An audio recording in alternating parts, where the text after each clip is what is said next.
Saya memang kemarin kan punya dua pilihan, melanjutkan sebagai calon wali kota untuk periode kedua atau memilih yang lain.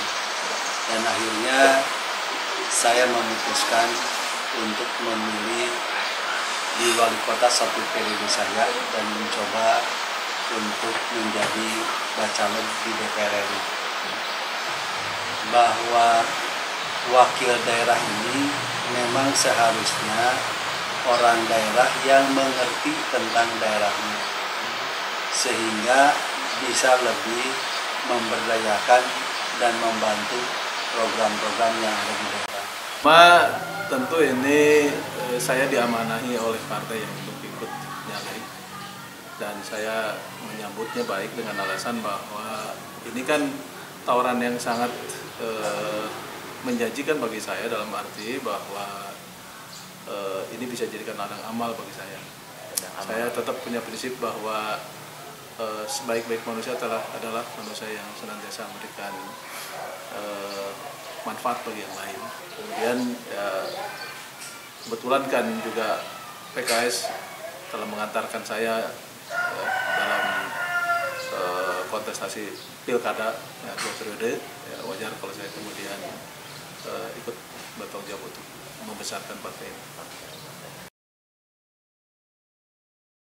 Selain tentu mempersiapkan administrasi ya untuk pendaftaran pencalonan, tentu saja juga kita sudah mulai mencoba menyapa kembali lah, menanya kepada teman-teman yang dulu setia mengusung saya, memperjuangkan saya, dan ternyata juga mereka responnya sangat bagus ya. Ya, memberi harapan dan saya menjadi semangat karenanya. Selaku kader partai, lapor dulu kepada pimpinan partai, baik ketua DPD provinsi maupun kepada ketua DPP. Ya. Awalnya saya tetap diminta untuk melanjutkan sebagai wali kota 2. Ya. Namun demikian saya tetap menyatakan saya ingin memilih ke DPR RI, dan akhirnya disetujui oleh DPP. Ya, berikutnya barangkali ya saya memenuhi semua persyaratan-persyaratan yang diperlukan sebagai calon legislatif, dan alhamdulillah sekarang sudah didaftarkan oleh DPP ke KPU. Ya, saya harus meyakinkan bahwa wakil rakyat itu harus mampu memahami dinamika dan harapan masyarakat setempat. Yang kedua, bahwa DPR RI juga diperlukan pengalaman di bidang pemerintahan. Yang ketiga, DPR RI harus mampu membawa aspirasi masyarakatnya sehingga memberikan warna yang lebih baik kepada masyarakat yang diwakili. Bahkan lebih jauh lagi, saya berpikir saya sebagai mantan kepala daerah memahami tentang otonomi daerah. Ya. Jadi masalah otonomi daerah ini juga sangat perlu untuk tetap dilanjutkan di negara kesatuan Republik Indonesia ini. Saya harus menjelaskan kepada mereka, ya, walaupun sama-sama ingin berbuat kebaikan, tapi kan peranannya berbeda, fungsinya berbeda. Dulu kita sebagai kepala daerah yang memiliki kewenangan dalam merancang sekaligus menjadi pelaksananya ya. Sekarang kan kalau di DPR RI lebih pada perumusan kebijakan yang sifatnya nasional, sekaligus juga memperjuangkan aspirasi daerah ya. Saya kira banyak hal yang harus disinergikan ini antara pembangunan daerah dengan peran yang harus diambil oleh seorang anggota legislatif di DPR RI, karena kita tahu bahwa betapa daerah ini memiliki keterbatasan, terutama dari aspek pembiayaan, dari aspek kewenangan. Maka di DPR RI kan punya semuanya. Ya. Saya kira saya tertarik dengan itu untuk memperjuangkan hal-hal yang selama ini tidak bisa kita penuhi, dan ada peluang untuk bisa dimainkan lah wakil-wakil di sana supaya bisa berbuat baik untuk Sukabumi ini.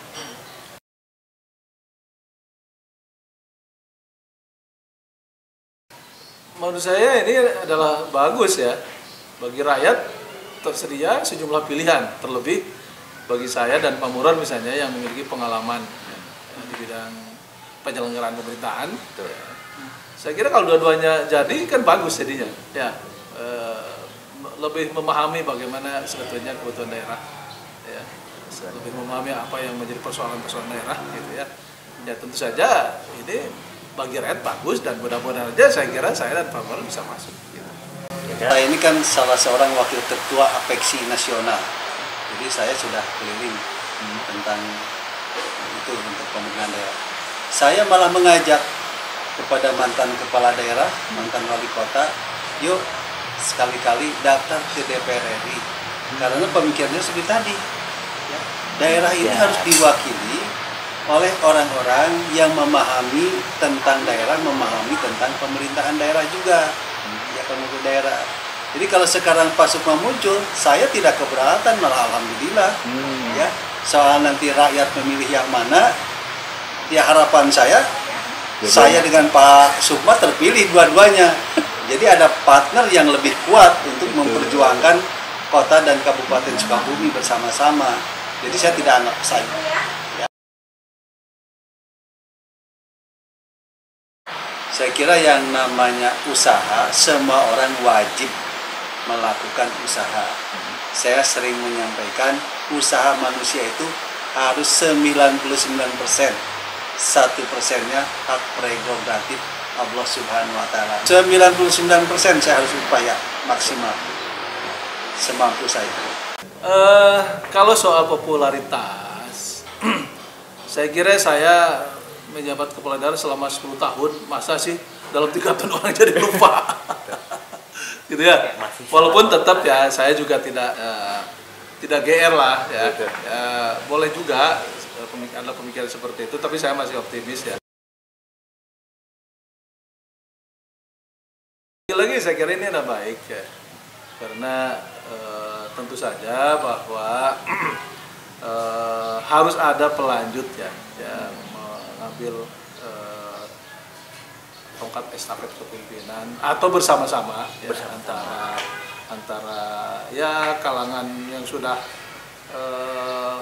tua seperti saya gitu ya, kemudian berdampingan dengan kalangan muda, karena kan yang harus kita layani tentu segmennya macam-macam mulai bisa saja. Tetapi saya kira dengan tersedianya para calon wakil dari beragam latar belakang, beragam usia, bagi rakyat itu sangat bagus. Saya setuju, mana yang muda harus naik, mana yang tua juga naik. Seperti Kota Surmi, saya kan didorong Fahmi Andri, generasi muda. Jadi kalau di DPR RI, kalau semuanya tua nggak bagus, semuanya muda juga nggak bagus. Kadang-kadang pemikiran yang muda dengan yang tua nggak nyambung gitu ya. Tapi kalau sekarang yang mudanya diwakili oleh yang muda, yang tuanya juga ada program yang tua, yang mewakili tentu orang-orang yang cerdas dan lebih dewasa. Jadi kita bisa bersinergi secara baik sehingga ke bawahnya pun akan lebih sinergi.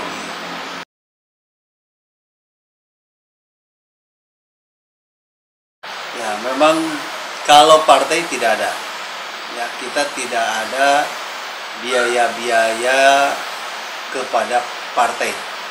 Artinya kita ingin jadi calon bayar, tidak ada, ya tidak ada. Kita juga tidak seperti itu. Ya.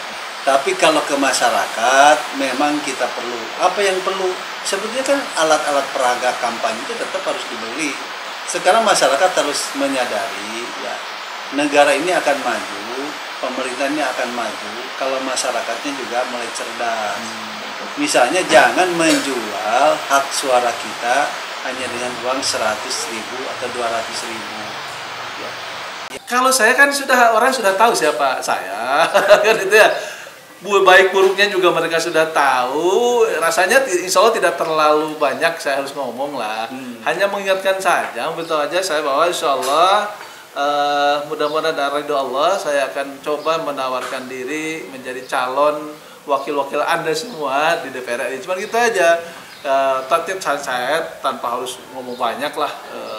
Jujurlah, kebaikan keburukan saya sudah ada pada kantong mereka.